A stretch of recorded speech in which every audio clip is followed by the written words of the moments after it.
My name is Ashley Simpson and I'm the Executive Director of the Covett Kids Foundation. Covett Kids is a nonprofit that's based here in Oklahoma City, but we serve kids across the entire state of Oklahoma who are battling chronic and life-threatening illnesses. So these are kids who typically miss out on your normal summer camp experience. They're not usually healthy enough to go to church camp and other things like their peers. So we provide all the normal childhood fun with the safety of a full medical team to take care of them. So Covett Kids is vastly expanding. The need for our services is not going away. If anything, we're trying to reach more and serve more. We want to serve kids across the entire state. So your funds helps us to reach more kids, make sure that there's no barriers for them to get to camp, and then to always say yes to campers. We never want to turn anyone away due to a lack of funding, so your donation helps us always say yes. Covett Kids is always in need of volunteers.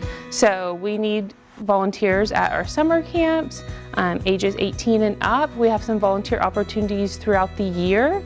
And if you're ever looking to get involved, just go to www.covettkids.org.